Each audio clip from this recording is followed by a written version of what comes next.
Assalamualaikum warahmatullahi wabarakatuh. Sebelum pembelajaran kita mulai, marilah kita awali dengan membaca basmalah. Bismillahirrahmanirrahim. Anak-anakku kelas 12 yang saya banggakan dan saya cintai. Sebelumnya perlu sampaikan untuk pembelajaran sejarah kebudayaan Islam di kelas 12 ini kita akan membahas ada 6 kadi ya, kompetensi dasar yang dibahas dalam 3 bab bahasan.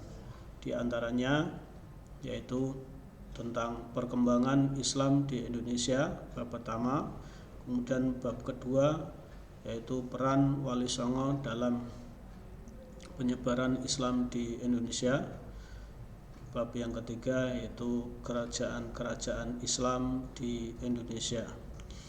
Untuk pertemuan pertama kali ini, mari kita akan membahas yaitu kadi yang pertama, menganalisis jalur dan proses awal masuknya Islam di Indonesia.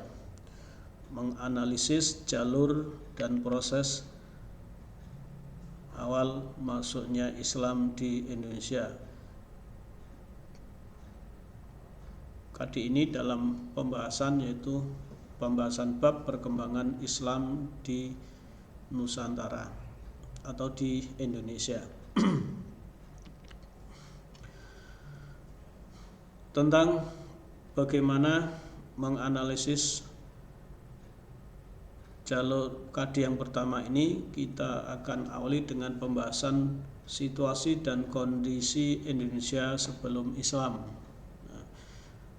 Berdasarkan letak geografisnya, Indonesia itu terletak di daerah Katulistiwa, di mana berpengaruh terhadap musim yang ada di Indonesia, yaitu adanya musim hujan dan musim kemarau. Adanya 2 musim ini juga berpengaruh terhadap kondisi kehidupan, kondisi geografis atau kehidupan di Indonesia, terutama mempengaruhi di bidang pertanian, pelayaran maupun perdagangan. Sehingga dari kondisi wilayah letak geografis Indonesia yang kebetulan merupakan jalur perdagangan antara barat dengan timur, maka sejak dulu sudah terjadi interaksi perdagangan antara Indonesia dengan negara-negara lain seperti India, Cina, bahkan Arab. Kemudian dari kondisi keyakinan yang dianut oleh masyarakat Indonesia sebelum Islam, masyarakat Indonesia sebelum Islam datang sudah mengenal yaitu kepercayaan, terutama kepercayaan terhadap arwah nenek moyang maupun kepercayaan animisme maupun dinamisme. Kepercayaan animisme yaitu kepercayaan bahwa suatu benda mempunyai ruh, dan juga kepercayaan dinamisme kepercayaan bahwa suatu benda itu mempunyai kekuatan gaib. Di samping itu, setelah masuknya peradaban India, maka masyarakat Indonesia juga menganut agama Hindu, demikian juga agama Buddha. Jadi sebelum Islam masuk ke Indonesia, maka masyarakat Indonesia dari segi keyakinan itu sudah mengenal baik kepercayaan terhadap arwah nenek moyang, animisme, dinamisme maupun menganut agama Hindu maupun Buddha. Kemudian dari segi politik dan pemerintahan, bahwa sebelum Islam datang, terutama pada masa kerajaan Hindu Buddha, maka dari segi politik maupun pemerintahan masyarakat Indonesia sudah mengenal, itu sudah terjadi sejak masa Sriwijaya, Kerajaan Singasari maupun Majapahit, sehingga dari segi politik maupun pemerintahan berdasarkan catatan atau peninggalan yang ada, itu masyarakat Indonesia itu sudah mengenal yang namanya politik dan pemerintahan. Kemudian dari segi perekonomian dan perindustrian, bahwa masyarakat Indonesia, karena Indonesia merupakan negara yang agraris, ya, sebagian besar wilayah Indonesia itu istilahnya bertani, ya.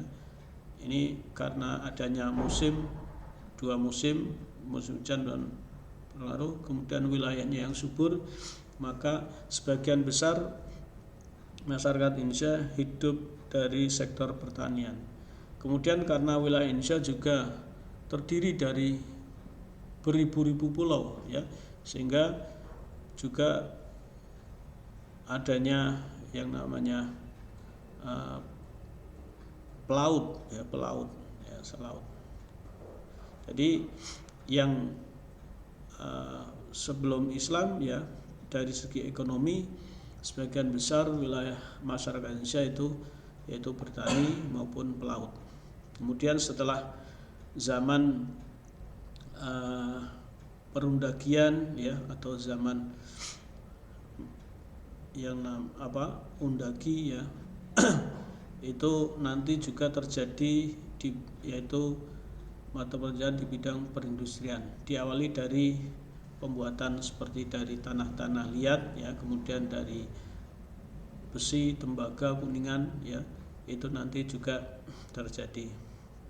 Itu barangkali tentang bagaimana situasi dan kondisi masyarakat Indonesia sebelum datangnya Islam. Lah bagaimana jalur masuknya Islam di Indonesia? Perlu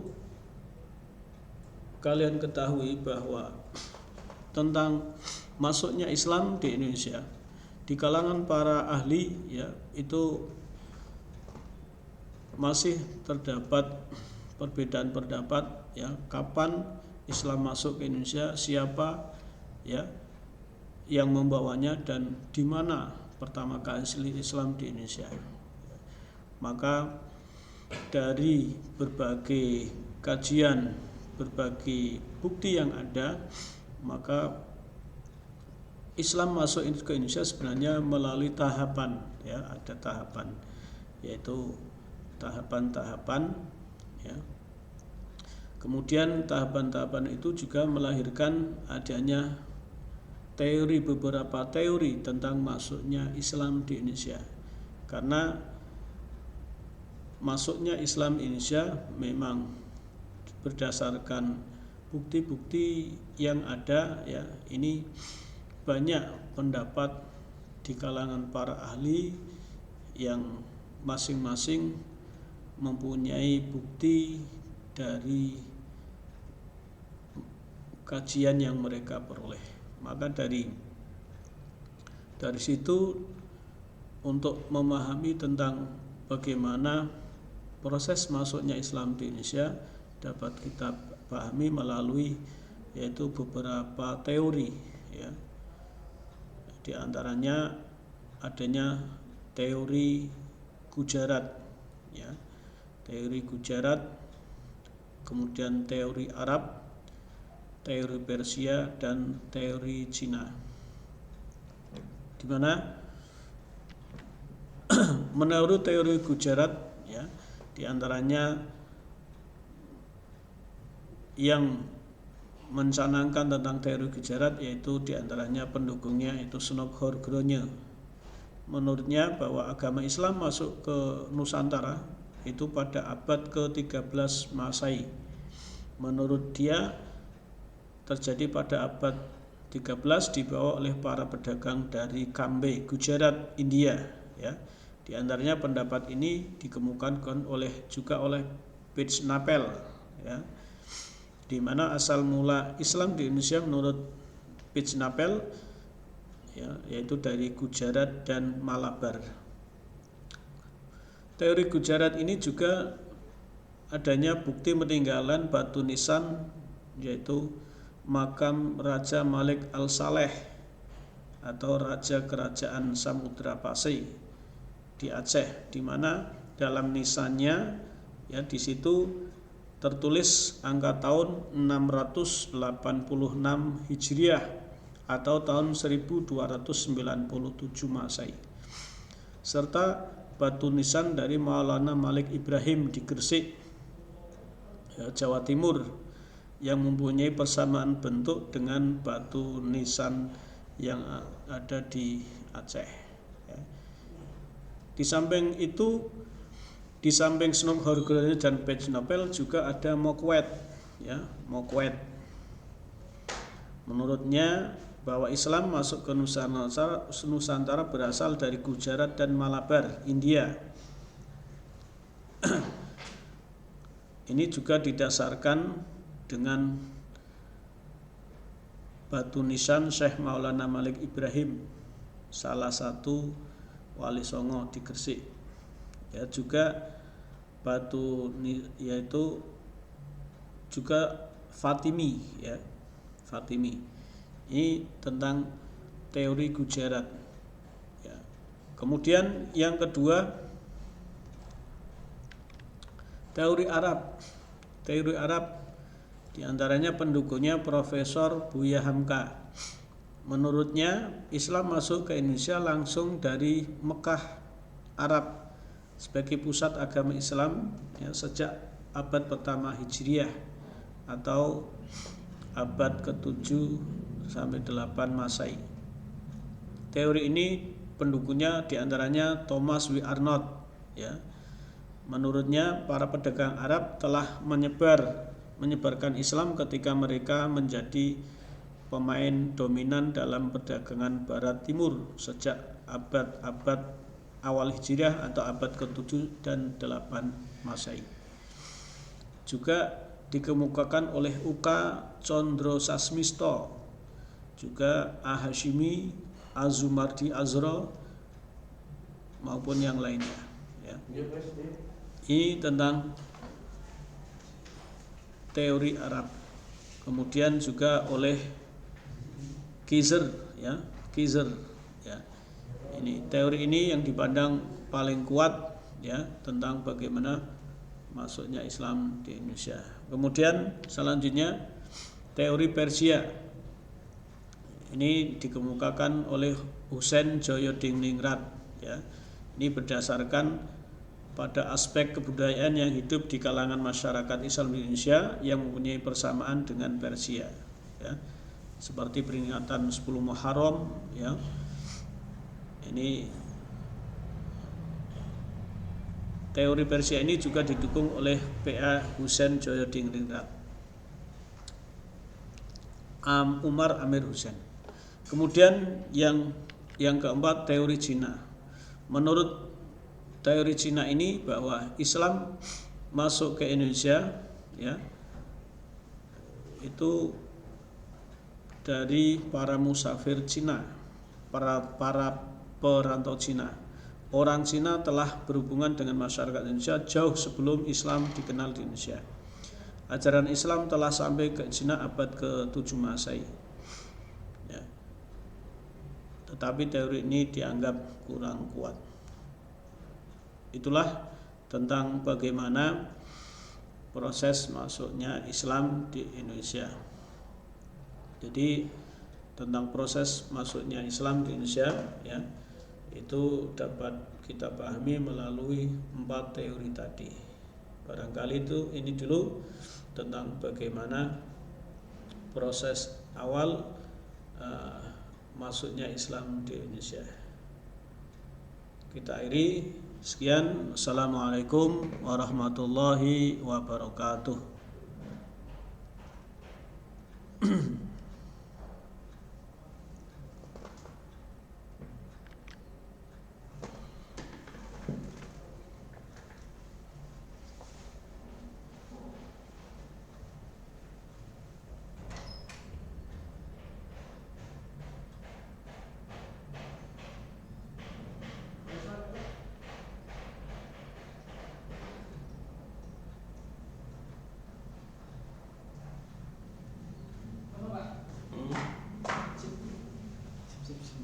cepet.